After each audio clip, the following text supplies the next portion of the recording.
L'Église catholique fait mémoire Saint Ambroise de Milan. Parler de Saint Ambroise, c'est évoquer aussi Saint Augustin.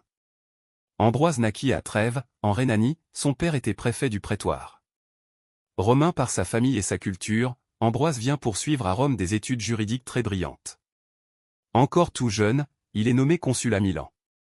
L'évêque de cette ville vient à mourir et la communauté chrétienne, très divisée, n'arrive pas à s'entendre sur le choix de son successeur. De cette foule, à laquelle Ambroise parle d'unité, avec éloquence et conviction, une voix s'écrie « Ambroise évêque ». Il n'est encore que catéchumène. Vox populi, vox Dei. En quelques jours, l'élu va recevoir le baptême, l'Eucharistie, la confirmation et l'ordination de prêtre et d'évêque. C'était en décembre 374. Ambroise sera la voix qui le portera dans tout l'Occident. Il consacre la majeure partie de son temps à la prière, à l'étude et à la prédication comme à l'enseignement de la foi.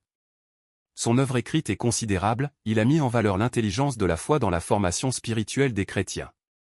Il veille aussi avec beaucoup de soin à la mise en application de la doctrine du Concile de Nicée concernant le Credo et la Sainte Trinité. Ce grand spirituel est un évêque intrépide. Il en impose aux puissants et au pouvoir de son époque. Il empêche l'impératrice Justine de donner des églises aux hérétiques de l'arianisme et il imposera une pénitence publique rigoureuse à l'empereur Théodose coupable d'un massacre à Thessalonique. Saint Ambroise aura une influence décisive dans le long cheminement de conversion du futur Saint Augustin, il lui donnera le baptême la veille de Pâques 387.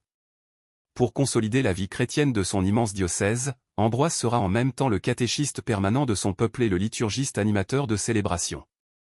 Saint Ambroise de Milan, priez pour nous. Évangile. Convertissez-vous, car le royaume des cieux est tout proche. Alléluia. Alléluia. Préparez le chemin du Seigneur.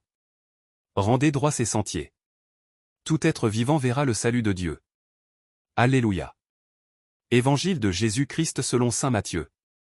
En ces jours-là, paraît Jean le Baptiste, qui proclame dans le désert de Judée. Convertissez-vous, car le royaume des cieux est tout proche. Jean est celui que désignait la parole, prononcée par le prophète Isaïe. Voix de celui qui crie dans le désert. Préparez le chemin du Seigneur. Rendez droit ses sentiers. Lui, Jean, portait un vêtement de poil de chameau et une ceinture de cuir autour des reins. Il avait pour nourriture des sauterelles et du miel sauvage.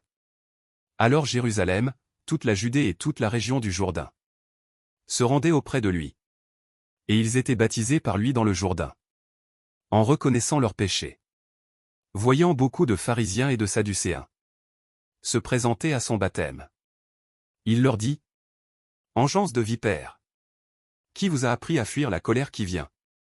Produisez donc un fruit digne de la conversion.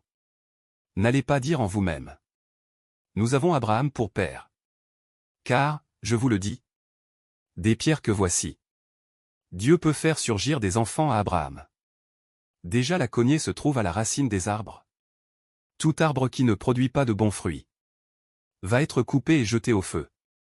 Moi, je vous baptise dans l'eau, en vue de la conversion. Mais celui qui vient derrière moi est plus fort que moi. Et je ne suis pas digne de lui retirer ses sandales. Lui vous baptisera dans l'Esprit Saint et le feu. Il tient dans sa main la pelle à vanner. Il va nettoyer son aire à battre le blé. Et il amassera son grain dans le grenier. Quant à la paille, il la brûlera au feu qui ne s'éteint pas.